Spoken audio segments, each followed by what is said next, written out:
मध्य प्रदेश में शिवराज सिंह चौहान अपने 60 विधायकों के साथ बगावत कर सकते हैं, तो क्या ऐसी बगावत राजस्थान में भी देख सकते हैं? और क्या इन दोनों ही राज्यों में लोकसभा चुनाव आने से पहले बीजेपी यहाँ पर डगमगाती हुई नजर आएगी?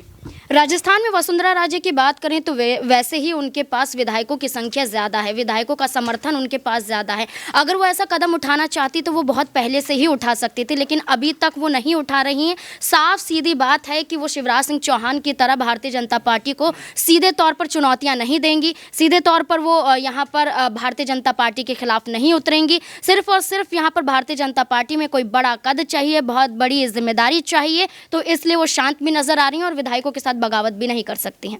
बिल्कुल, यहाँ पर कहा जा रहा है कि वो बगावत नहीं कर सकती, लेकिन जो उनकी प्रेशर पॉलिटिक्स है कहीं ना कहीं वो हमेशा यहाँ पर बीजेपी आला कमान को परेशान करती हैं। टिकट बंटवारे से लेकर यहाँ पर सीएम पद कौन होगा, यहाँ पर सीएम कौन बनेगा, आखिरकार हालांकि उनकी इस प्रेशर पॉलिटिक्स यहाँ पर नहीं चल पाई कि आखिर सीएम कौन बनेगा, यहाँ पर वो नहीं जो है कर पाती हैं काम अपने प्रेशर पॉलिटिक्स का। लेकिन कहीं ना कहीं क्या ऐसा देखा जा रहा है कि उनकी प्रेशर पॉलिटिक्स अब यहाँ पर खत्म होती हुई नजर आ रही है? प्रज्ञा हमारे साथ यहाँ पर हैं, यहाँ पर उनसे सवाल करेंगे कि क्या यहाँ पर वसुंधरा राजे की जो प्रेशर पॉलिटिक्स थी, जिसके चलते उन्होंने यहाँ पर टिकट लिया, अपने समर्थक विधायकों को टिकट दिलाया और मंत्रालय में जगह दिलाई, क्या वो प्रेशर पॉलिटिक्स अब बीजेपी संभाल लेती है और बीजेपी कहीं ना कहीं उसका तोड़ अब उन्होंने निकाल लिया है?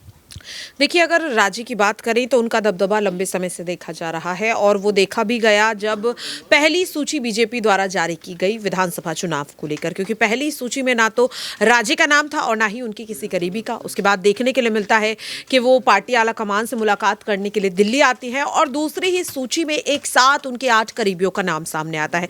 तो इससे आप उनके दबदबे को समझ सकते हैं। जाहिर तौर पर उनके पास 68 विधायकों का समर्थन था जो कि बीजेपी के थे और बाकी 5 से 7 विधायक जो निर्दलीय थे उनका समर्थन था। तो कहीं ना कहीं इस चीज को बीजेपी बेहतर ढंग से समझी और हमने देखा भी कि जब मुख्यमंत्री पद को लेकर ऐलान होने वाला था तब वो किस तरीके से राजनाथ सिंह से मुलाकात करती हुई नजर आती है, जेपी नड्डा से मुलाकात होती है, पीएम मोदी और अमित शाह से फोन पर बातचीत होती है। तो मुझे ऐसा लगता है कि जिस तरीके से शिवराज सिंह चौहान को पार्टी का राष्ट्रीय उपाध्यक्ष बनाया गया और कहा जा रहा है कि लोकसभा चुनाव में उन्हें आगे किया जाएगा, तो हो सकता है यहां पर कि मुलाकात के दौरान वसुंधरा राजे को लेकर भी इस तरीके की बात की गई हो, क्योंकि अगर ऐसा कोई भरोसा वसुंधरा राजे को नहीं दिलाया गया होता तो जाहिर तौर पर वो अब तक पार्टी के साथ बगावत कर चुकी होती है। लेकिन अगर पार्टी के साथ बगावत नहीं की है तो निश्चित रूप से लोकसभा चुनाव में वसुंधरा राजे को जरूर पार्टी यहां पर कोई बड़ी जिम्मेदारी जो है देती हुई नजर आएगी और लोकसभा चुनाव के बाद ही पता चलेगा कि आखिरकार राजे नाराज हैं या नहीं है। कि अब राजस्थान की राजनीति में आगे क्या होगा। बाकी और भी ऐसी खबरें जानने के लिए देखते रहिए SPN9 न्यूज़। धन्यवाद।